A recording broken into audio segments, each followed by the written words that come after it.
ಬೆಂಗಳೂರಲ್ಲಿ 69 ಲಕ್ಷ ಮೌಲ್ಯದ 55 ಕೆಜಿ ಗಾಂಜಾ ಸೀಸ್ ಆಗಿದೆ. ಸುಬ್ರಹ್ಮಣ್ಯ ನಗರ ಪೊಲೀಸರ ಭರ್ಜರಿ ಕಾರ್ಯಾಚರಣೆ ಇದು. 69 ಲಕ್ಷ ಮೌಲ್ಯದ 45 ಕೆಜಿ ಗಾಂಜಾ ಸೀಸ್. ಬೆಂಗಳೂರಿನಲ್ಲಿ ಸುಬ್ರಹ್ಮಣ್ಯ ನಗರ ಪೊಲೀಸರ ಭರ್ಜರಿ ಕಾರ್ಯಾಚರಣೆ.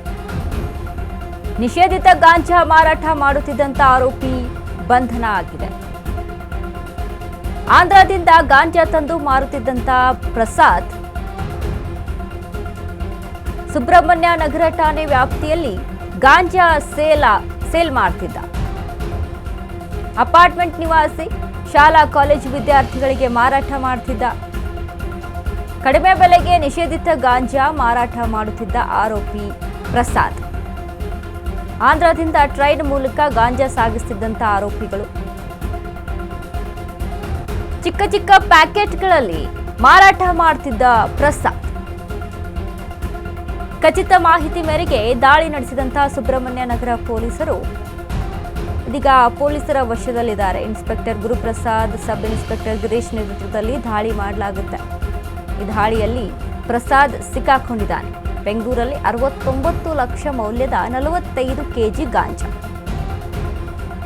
ಸುಬ್ರಹ್ಮಣ್ಯ ನಗರ ಪೊಲೀಸರ ಕಾರ್ಯಾಚರಣೆಯಿಂದ ಸಿಕ್ಕಿಬಿದ್ದಿರುವಂಥದ್ದು. ಪ್ರಸಾದ್ ಎಂಬಾತ ನಿಷೇಧಿತ ಗಾಂಜಾವನ್ನ ಮಾರಾಟ ಮಾಡ್ತಿದ್ದ. ಶಾಲಾ ಕಾಲೇಜು ಸ್ಟೂಡೆಂಟ್ಸ್ಗಳಿಗೆ ನಿಷೇಧಿತ ಗಾಂಜಾವನ್ನ ಮಾರಾಟ ಮಾಡ್ತಿದ್ದಂತೆ.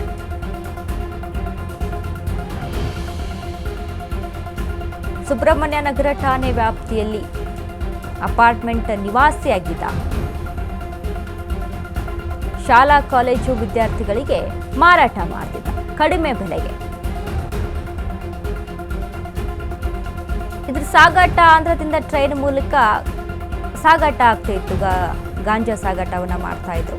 ಚಿಕ್ಕ ಚಿಕ್ಕ ಪ್ಯಾಕೆಟ್ಗಳಲ್ಲಿ ಮಾರಾಟ ಮಾಡ್ತಿದ್ದ ಪ್ರಸಾದ್ ಎಂಬಾತ. ಮಾಹಿತಿಯನ್ನ ಕಲೆ ಹಾಕೊಂಡು ಅರೆಸ್ಟ್ ಮಾಡಿದ್ದಾರೆ ಪೊಲೀಸರು. ಅಪಾರ್ಟ್ಮೆಂಟಲ್ಲಿದ್ದ ಈತ ಒಂದು ಅಪಾರ್ಟ್ಮೆಂಟಲ್ಲಿ ಇಟ್ಕೊಂಡು ಶಾಲಾ ಕಾಲೇಜು ವಿದ್ಯಾರ್ಥಿಗಳಿಗೆ, ಸ್ಟೂಡೆಂಟ್ಸ್ಗಳಿಗೆ ಸೇಲ್ ಮಾಡ್ತಿದ್ದಂತೆ. ಗಾಂಜಾವನ್ನು ಪ್ಯಾಕೆಟ್ಗಳಲ್ಲಿ ತೆಗೆದುಕೊಂಡು ಹೋಗಿ ನಿಷೇಧಿತ ಗಾಂಜಾವನ್ನು ಸೇಲ್ ಮಾಡ್ತಾ ಇದ್ದ. ಆಂಧ್ರದಿಂದ ಟ್ರಾನ್ಸ್ಪೋರ್ಟ್ ಮಾಡ್ಕೊಂಡು ಸಾಗಾಟವನ್ನು ಮಾಡಿಕೊಂಡು ಅಲ್ಲಿಂದ ಒಂದು ಅಪಾರ್ಟ್ಮೆಂಟಲ್ಲಿ ಇದ್ಕೊಂಡು ಕಡಿಮೆ ಬೆಲೆಗೆ ನಿಷೇಧಿತ ಗಾಂಜಾವನ್ನು ಮಾರಾಟ ಮಾಡ್ತಿದ್ದ ವಿದ್ಯಾರ್ಥಿಗಳಿಗೆ, ಈ ಶಾಲಾ ಕಾಲೇಜು ವಿದ್ಯಾರ್ಥಿಗಳಿಗೆ, ಸ್ಟೂಡೆಂಟ್ಸ್ಗಳಿಗೆ, ಯುವಕರಿಗೆ. ಈ ರೀತಿಯಾಗಿ ಬೆಂಗಳೂರಲ್ಲಿ ಇತ್ತೀಚೆಗೆ ಒಂದು ಗಾಂಜಾ ಸೀಸ್ ಮಾಡಿದ್ರು, ಗಮನಿಸಿದ್ದೀವಿ ನಾವು. ಅಂದರೆ ಕರ್ನಾಟಕದಲ್ಲಿ ಎಷ್ಟು ಈಸಿಯಾಗಿ ಒಂದೊಂದು ಏರಿಯಾದಲ್ಲಿ ಈ ರೀತಿಯಾಗಿ ಮಾದಕ ವಸ್ತುಗಳನ್ನ, ಗಾಂಜಾ ಆಗಿರ್ಬೋದು, ಇವನ್ನೆಲ್ಲ ಸೇಲ್ ಮಾಡ್ಬೋದು ಅಂತ ಅಂದರೆ, ಈಗ ಪೊಲೀಸ್ ಡಿಪಾರ್ಟ್ಮೆಂಟ್ ಬಗ್ಗೆ ನಾವು ಮಾತನಾಡ್ತೇವೆ ಅಂತ ಅಂದರೆ ಅಲ್ಲಿ ಭದ್ರತೆ ಆಗಿರ್ಬೋದು, ಅವರಿಗೆ ಕಾನೂನಿನ ಮೇಲೆ ಇದ್ದಂಥ ಒಂದು ಭಯ ಅನ್ನೋದಾಗಿರ್ಬೋದು, ಯಾವುದು ಕೂಡ ಇಲ್ಲಿ ಕಾಣಿಸಲ್ಲ. ಈಸಿಯಾಗಿ ಸೇಲ್ ಮಾಡ್ಬೋದು. ಅಷ್ಟು ಈಸಿಯಾಗಿ ಒಂದು ಅಪಾರ್ಟ್ಮೆಂಟಲ್ಲಿ ಇದ್ಕೊಂಡು ಒಂದು ಗಾಂಜಾ ಸೇಲ್ ಮಾಡ್ತಿದ್ದ ಅಂತ ಅಂದರೆ, ವಿದ್ಯಾರ್ಥಿಗಳಿಗೆ, ಸ್ಟೂಡೆಂಟ್ಸ್ಗಳಿಗೆ ಗಾಂಜಾ ಸೇಲ್ ಮಾಡ್ತಿದ್ದ. ಈಗಲೂ ಕೂಡ ಪೊಲೀಸರ ವಶಕ್ಕೆ ಬಿದ್ದಿರುವಂಥದ್ದು. ಸುಬ್ರಹ್ಮಣ್ಯ ನಗರ ಪೊಲೀಸರೇ ಇದರ ಕಾರ್ಯಾಚರಣೆ ಮಾಡಿರುವಂಥದ್ದು. ಎಸ್, ಅಫ್ಕೋರ್ಸ್, ಯಾಕಂದರೆ ಆ ಒಂದು ಈ ಕೆಲಸಕ್ಕೆ ನಾವು ಸಲ್ಯೂಟ್ ಮಾಡೋಣ. ಬಟ್ ಇಲ್ಲಿ ಈ ರೀತಿಯಾಗಿ ಎಷ್ಟು ಈಸಿಯಾಗಿ ಮಾರಾಟ ಆಗುತ್ತೆ ಕರ್ನಾಟಕ ರಾಜ್ಯಕ್ಕೆ ಅಂತ ಅಂದರೆ, ಇತ್ತೀಚೆಗೆ ತುಂಬ ಗಮನಿಸ್ತಾ ಇದ್ದೀವಿ ಗಾಂಜಾ ಮಾರಾಟ ಆಗ್ತಾ ಇರುವಂಥದ್ದು.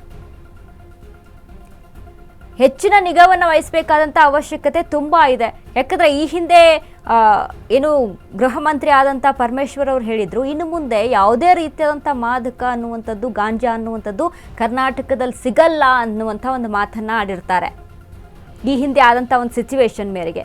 ಸೊ ಇದು ಕೂಡ ಎಷ್ಟರ ಮಟ್ಟಿಗೆ ತಡೆಗಟ್ಟಬಹುದು ಅನ್ನುವಂಥನ್ನ ಸರ್ಕಾರ ನಿರ್ಧಾರ ಮಾಡಬೇಕಾಗುತ್ತೆ.